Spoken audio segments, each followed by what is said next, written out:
विद्यार्थी मित्र मैत्रिणींनो, आज आपण इतिहासामधील जो दुसरा पाठ आहे तो म्हणजे आहे इतिहास लेखन भारतीय परंपरा. आता या भारतीय परंपरेमधलं इतिहास लेखनातलं वाटचाल आपल्याला पहिल्यांदा बघायची आहे की भारतीय इतिहास लेखनाची वाटचाल कशा पद्धतीने झाली. त्याच्यामध्ये सगळ्यात पहिला मुद्दा जो आहे की आपल्या भारतीय प्राचीन इतिहासामध्ये पूर्वजांचे जे काही पराक्रम असतील, त्यांचे दैवत असतील, त्यांच्या काही त्यांचे विविध गोष्टी असतील, या कशा पद्धतीने लोकांपर्यंत पोहोचायच्या. तेव्हा लेखनाची कला जर अवगत नव्हती तर ते लोकांपर्यंत कशा पद्धतीने पोहोचलं, तर अर्थातच मौखिक परंपरेने ते पोहोचलं. मौखिक परंपरा म्हणजे काय, तर एकाच्या तोंडातून किंवा एकाच्या तोंडातून ती माहिती दुसऱ्यांना ऐकवली जायची आणि मग जेव्हा दुसरे ते ऐकायची तेव्हा तेही ते मुखोद्गत करायचे, ते तिसऱ्याला ऐकवायचे. अशा पद्धतीने एका माणसाकडून दुसऱ्याकडे तिसऱ्याकडे अशा पद्धतीने ती माहिती पसरवण्याचं जे काम होतं ते या मौखिक परंपरेने होतं. त्यानंतर जे आहे 5000 वर्षापूर्वी आपल्याला हडप्पा आणि मोहनजोदडो संस्कृती सगळ्यांनी वाचली असेल, पण हडप्पा संस्कृती जी होती ती 5000 वर्षापूर्वीची, त्यामध्ये लेखनकला अवगत होती. परंतु ही लेखनकला आज वाचणं कोणालाही अशक्य झालेलं, वाचनामध्ये कोणाला अजूनही यश मिळालेलं नाही. त्याच्यामुळे हडप्पा संस्कृतीतील लेखन संस्कृती जरी तिथे प्रगत झालेली होती तरी त्या लेखनाचं वाचन हे शक्य न झाल्यामुळे त्या काळामधली जी संस्कृती आहे ती फक्त शिल्पकला, वस्तू किंवा त्याच्यामधली जी नाणी वगैरे होती त्याच्यातूनच आपल्याला फक्त त्याची माहिती कळते. त्याच्यानंतर भारतातील जी सर्वाधिक प्राचीन जी लिखित साहित्य होतं, हे लिखित साहित्यामध्ये सगळ्यात महत्त्वाचं म्हणजे नाणी किंवा ज्याला आपण मुद्रा म्हणतो. त्या नाणीमधनं मूर्ती, शिल्पकला, ताम्रपट आणि शिलालेख यांच्या माध्यमातून त्यांच्यावर जे काही कोरीव काम केलेलं असेल किंवा जे काही लेखन केलेलं असेल ते लेखन, ते कोरीव काम म्हणजे त्या प्राचीन इतिहासामधलं एक ऐतिहासिक लेखन साहित्य किंवा एक लेखन परंपरा आपल्यापर्यंत पोहोचत होती. आपण इतिहास काळामध्ये जर शिवाजी महाराजांच्या काळातली मुद्रा घेतली तर त्याच्यावर आपल्याला त्यांचं संस्कृतमधलं एक वाक्य दिसतं. किंवा आपण जितकी काही जुनी नाणी वगैरे बघू, ब्रिटिश काळातील नाणी किंवा त्याच्या अगोदर जी आपल्याकडे तांब्यांची, चांदींची नाणी होती, त्याच्यावर पण काही ना काही लिहिलेलं असायचं.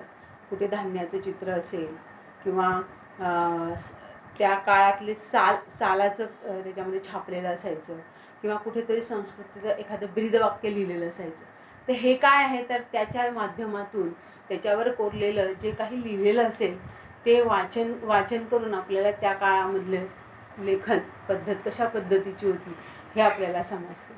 तसंच शिल्प म्हणजे दगडावर केलेलं कोरीव काम. मग आपण जर बघितलं तर अजिंठा, वेरूळ यासारखे जे काही शिल्पकला आहेत, तिथे जे काही लेण्या आहेत त्या लेण्यांमध्ये त्यांनी एकतर खूप सुंदर असं शिल्प पण तयार केलेलं आहे आणि दगडांनी कोरीव कामामध्ये त्यांनी अनेक तिथे लेखही लिहिलेले आहेत. ते वाचता पण येणं शक्य आहे. तर ते वाचल्यानंतर आपल्याला त्या काळातलं जे काही समाज जीवन असेल, तिथली काही परंपरा असेल, तिथलं राहणीमान असेल, जेही असेल ते आपल्याला त्या शिल्पातून, त्यांच्या समाज जीवनातून किंवा त्यांनी केलेल्या लेखनातून, शिल्प लेखनातून आपल्याला लक्षात येतं. त्याच आणखीन एक तुम्हाला उदाहरण द्यायचं झालं तर इथं बऱ्हाणपूर शिलालेख म्हणून एक आपल्याला माहिती आहे, महाराष्ट्राच्या पुढे आपली मध्य प्रदेशाची सीमा ची सुरुवात होते.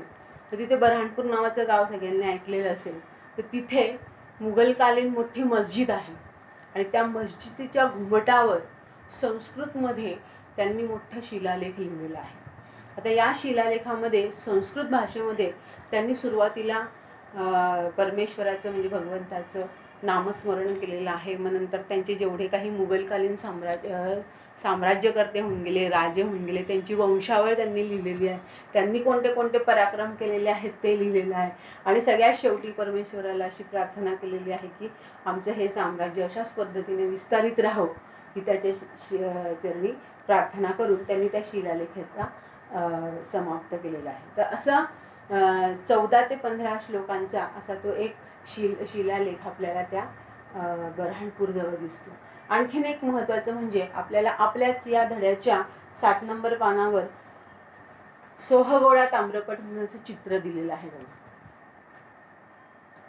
तर या चित्रामध्ये आपल्याला काय दिसतं आहे, तर हा जो ताम्रपट आहे हा सोहगडा येथील आहे. तर हे सोहगोळा कुठे आहे, तर उत्तर प्रदेशामधील गोरखपूर जिल्ह्यामध्ये सोहगडा येथे हा ताम्रपट आहे. हा मौर्यकालीन ताम्रपट आहे. या ताम्रपटात आपल्याला असं दिसून येतं की त्यावर जे काही वृक्ष आहे, पर्वत आहेत, धान्याचे कोठार अशी काही त्यांनी चित्र कोरलेली आहेत. तर ही चित्र कोरलेली आहेत त्याचा काही ना काही अर्थ लागतो.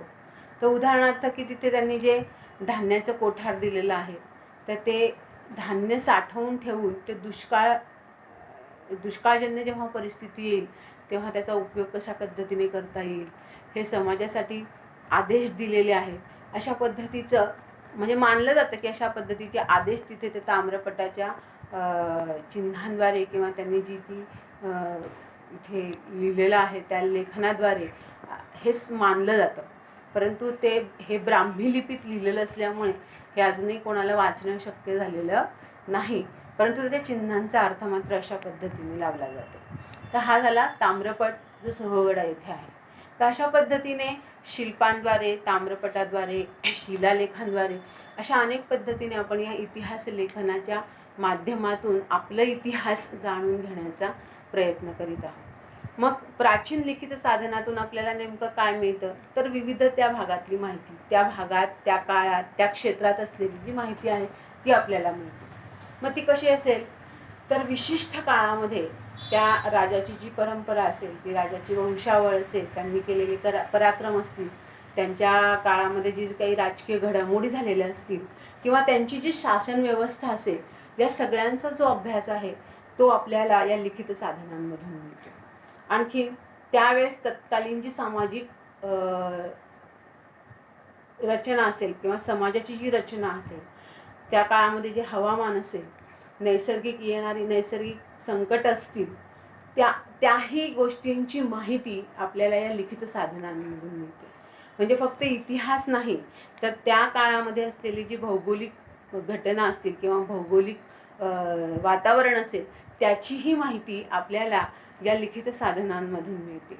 तसंच त्या काळातील सामाजिक, आर्थिक, धार्मिक आणि राजकीय, त्याच पद्धतीने त्यांचं सांस्कृतिक जीवन, या गोष्टींचीही माहिती या लिखित साधनातून आपल्याला प्राप्त होते. सगळ्यात महत्त्वाचं म्हणजे बाणभट्ट नावाचा जो संस्कृत इतिहासकार आहे त्याने हर्षचरित नावाचं एक काव्य लिहिलेलं आहे. या काव्यातून त्याने त्या काळातील म्हणजे कोणत्या काळातील, तर हे आहे 7व्या शतकातलं काळ आहे. त्या 7व्या शतकातली सामाजिक, आर्थिक, राजकीय आणि धार्मिक जीवनाचं जे वास्तववादी चित्रण आहे ते चित्रण आपल्याला या हर्षचरित नावाच्या काव्यग्रंथातून वाचायला मिळतं. विद्यार्थी मित्रांनो, हे अशाच पद्धतीने प्राचीन भारताच्या इतिहासाची जी लिखित साधनं आहेत तर ती कोणती कोणती आहेत, तर आपल्याला माहिती आहे सगळे आपले पुराण जे आहे, वेद पुराण आहे, त्यानंतर आपले जे धर्मग्रंथ आहेत हे इतिहासाची लिखित साधनं आहेत. दुसरं जैन आणि बौद्ध ग्रंथ, म्हणजे जैन धर्मांचे आणि बौद्ध धर्मांची जी धर्मग्रंथ आहेत त्या धर्मग्रंथातून आपल्याला प्राचीन इतिहासातल्या किंवा प्राचीन भारतातली परंपरा याच्याविषयी जे लिखित काही साधनं असतील किंवा त्याच्यामध्ये ज्यांनी लिहून ठेवलेलं आहे त्याची माहिती आपल्याला या ग्रंथातून मिळते. आणि सगळ्यात महत्त्वाचं म्हणजे रामायण आणि महाभारत ही महाकाव्य, ही सगळ्यांना माहिती आहे की ही महाकाव्य संस्कृत भाषेत नाही, परंतु अनेक साहित्यकारांनी त्याच्यावर विवेचन केलेलं आहे. अक्षरशः अनेक भाषांमध्ये त्याचं भाषांतर झालेलं आहे. म्हणजे भारतातल्या ज्या काही भाषा असतील ज्याला आपण राज्यभाषा म्हणतो त्या राजभाषांच्या व्यतिरिक्त परकीय भाषांमध्ये सुद्धा महाभारत आणि रामायण यांचं भाषांतर होऊन त्यांची माहिती जी काही आहे, इतिहासामध्ये जे काही घडून गेलेलं आहे ती सगळी माहिती आपल्याला अनेक परदेशी भाषांमध्ये सुद्धा भाषांतरित केलेली आहे. तर ही जी भारतीय परंपरा आहे ही फक्त भारतापुरती न मर्यादित राहता अनेक देशांमध्ये आजही त्याचं वाचन केलं जातं. इतकं ते मोलाचं लिखित साधन म्हणून आजही त्याची आपल्याला परंपरा आहे. तिसरं सगळ्यात महत्त्वाचं म्हणजे भारतावर अनेक परकीय आक्रमकांनी हल्ले केले. काही इथे साम्राज्य विस्तारासाठी आले तर काही भारताचा प्रवास करण्यासाठी आले. तर ज्यांनी ज्यांनी भारताची प्रवास केलेला आहे किंवा भारतावर ज्यांनी ज्यांनी साम्राज्य केलेलं आहे त्या अशा प्रत्येकाने भारताचं वर्णन करून ठेवलेलं आहे. तशी प्रवास वर्णनं देखील उपलब्ध आहेत. ही उपलब्ध असलेली प्रवास वर्णनं आज इतिहासासाठी अनेक मुख्य लिखित साधनं म्हणून आपल्याला आज ती पाहायला मिळतात. तर हे झालं साधारणतः प्राचीन काळातले इतिहास लेखन. आता आपण जे बघणार आहोत ते आहे मध्ययुगीन काळातील इतिहास लेखन. बाणभट्टाच्या हर्षचरित या ग्रंथानंतर 12व्या शतकामधील कल्याण पंडित जो होता त्याने राजतरंगिणी यासारखा इतिहास लेखन म्हणजे इतिहासावरील ग्रंथ त्याने लिहिलेला आहे. आता या इतिहास लेखनामध्ये त्यांनी इतिहास लेखन शास्त्रशुद्ध पद्धतीने कसं करावं किंवा कसं असावं हे या ग्रंथातून आपल्याला दिसून येतं. आणि सगळ्यात महत्त्वाचं म्हणजे त्या काळामध्ये असलेली नाणी, कोरीव लेख, प्राचीन वस्तूंचं अवशेष, नंतर राजकुलांचे जे काही अधिकृत नोंदी असतील या सगळ्यांचं स्थानिक यांचा जो प्रभाव आहे किंवा त्यांचा जो अभ्यास आहे हा या सगळ्या राजतरंगिणी या ग्रंथामधून दिसून येतो. आता हा जो कल्याण पंडित आहे हा विद्वान 12व्या शतकामध्ये होऊन गेला. त्याने हा जो ग्रंथ लिहिलेला आहे हा त्याने जवळजवळ 8 तरंगांमध्ये लिहिलेला आहे. आणि त्याचे रचना जी आहे ती ग्रंथाची ती संस्कृत भाषेमध्ये आहे. त्याने ते संस्कृत भाषेमधले जवळजवळ 4377 श्लोक त्याने या ग्रंथातून लिहिलेले आहेत. आणि भारताचं जे नंदनवन आहे काश्मीर त्याचा भूगोल समजून घेण्यासाठी आपल्याला हा राजतरंगिणी नावाचा जो ग्रंथ आहे हा अत्यंत उपयुक्त ठरतो, मार्गदर्शक ठरतो. त्याने कल्याण या पंडिताने राजाचे फक्त गुण नाही तर त्याचे दोष देखील वर्णन केलेले आहे. म्हणजे त्याने महाभारतातल्या गोनर्द राजापासून ते 11व्या शतकामधून असलेला हर्षराजापर्यंतचं म्हणजे 4.5 हजार वर्षापर्यंतचा इतिहास त्याने त्याच्यामध्ये आपल्याला वाचायला मिळतो. त्याचं मार्गदर्शन आपल्याला या राजतरंगिणीमध्ये मिळतं. आणि अशा पद्धतीने हा अत्यंत काश्मीरच्या वास्तववादी इतिहासावर टाकलेला राजतरंगिणी नावाचा हा जो ग्रंथ आहे हा अत्यंत वास्तववादी असं इतिहास लेखन या कल्याण पंडिताने केलेला आहे. आणि अत्यंत महत्त्वाचा असा हा पुरावा इतिहासामधला जो इतिहास लेखन आणि इतिहासाची माहिती मिळवण्यासाठी अत्यंत उपयुक्त ठरतो असा हा कल्याण पंडित जो 12व्या शतकामध्ये होऊन गेला. त्यानंतर आपण जे बघणार आहोत तो आहे मध्ययुगीन काळातील मुस्लिम इतिहासकार. आता मध्ययुगीन काळामधले जे मुस्लिम इतिहासकार होते ज्यांनी आपल्या भारतावर राज्य केलं आणि भारताच्या एकूण त्यांनी सगळ्या भागाचा अभ्यास केल्यानंतर त्यांनी ग्रंथ लिहिले. त्याच्यामध्ये पहिला जो आहे तो आहे जियाउद्दीन बर्नी. याने तारीख-ई फिरोजशाही या नावाचा ग्रंथ लिहिला. आणि मग या ग्रंथामध्ये त्याने काय काय लिहिलं तर फक्त त्याने पराक्रम आणि कल्याणकारी राजाचे माहिती नाही लिहिली. तर त्याने असं म्हटलेलं आहे की राजांचे जे दोष आहेत त्यांचे चुकीचे जे काही धोरणं आहेत त्याचं विवेचन देखील करायला पाहिजे. त्यावेळेस तत्कालीन जे काही विद्वान व्यक्ती असतील, साहित्यिक असतील, संत असतील या सगळ्या व्यक्तींच्या समाजावर काय प्रभाव होतो किंवा त्यांच्या प्रभावाचं देखील वर्णन या तारीख-ई फिरोजशाही या ग्रंथामध्ये या बर्नीने केलेला आहे. दुसरा जो मुघल इतिहासकार मुस्लिम इतिहासकार होता तो म्हणजे बाबर. बाबरने स्वतः एक आत्मचरित्रपर कथन केलेले एक पुस्तक लिहिलेलं आहे. त्याचं नाव आहे तुझुकी बाबरी. आता त्याने त्याच्यामध्ये काय केलेलं आहे तर युद्धांचं वर्णन केलेलं आहे. त्याने जी काही युद्ध केलेली असतील त्या युद्धांचं वर्णन आहे.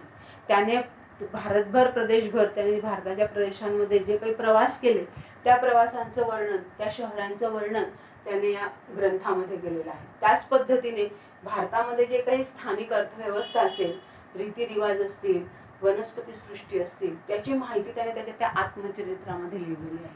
तसा हा ग्रंथ जो आहे हा ग्रंथ त्याचा आत्मचरित्र कथनपर आहे. तसंच तिसरा जो आहे तो आहे अबुल फजल. याने अकबरनामा नावाचा ग्रंथ लिहिलेला आहे. आता या ग्रंथाची वैशिष्ट्य असं आहे की त्याने अधिकृत नोंदी, आपल्याला अत्यंत अधिकृत नोंदणी केलेले जे कागदपत्र आहे ते या अकबरनामामध्ये आपल्याला दिसतं. त्याने या नोंदीच्या आधारे त्याने जे काही ऐतिहासिक कागदपत्रांचं संकलन केलेलं आहे, मिळालेली माहिती ही विश्वासार्ह, म्हणजे त्याच्यात छाननी करून त्याच्या विशिष्ट प्रकारे त्याने सगळा त्याचा अभ्यास करून त्याची ती माहिती मिळवलेली आहे. आणि कुठल्याही पद्धतीचं अगोदर मिळालेल्या ज्ञानावर त्याने कुठल्याही पद्धतीचं काही केलं नाही, तर त्याला पूर्वग्रह विरहित आणि वास्तववादी संशोधन पद्धतीने त्याने त्याच्यामध्ये जी माहिती मिळवलेली आहे ती आहे अकबरनामामध्ये. त्याच पद्धतीचा जो मध्ययुगीन भारतामधला जो काही इतिहासकार आहे, जे हे इतिहासकार होऊन गेले किंवा यांनी हे इतिहास लेखन केलं, यांच्या लेखनामध्ये आपल्याला फारसी आणि अरबी भाषेचा फार मोठा प्रभाव दिसतो. म्हणजे त्यांच्या भाषेमध्ये अरब आणि फारसी ही भाषा जास्त आलेली आपल्याला दिसून येते. आणि म्हणून मराठी भाषेमध्ये पण काही काही फारसी आणि अरबी शब्दांचा आपण वापर करताना दिसतो बघा. मुघल राज्यकर्त्यांची आणि या सगळ्या त्यांनी जे काही ग्रंथ लिहिले, या ग्रंथांमध्ये तुम्हाला सगळ्या राज्यकर्त्यांची स्तुती आणि त्यांनी त्यांच्याशी असलेल्या ज्या काही निष्ठा आहेत किंवा त्यांच्याशी असलेले जे काही त्यांचे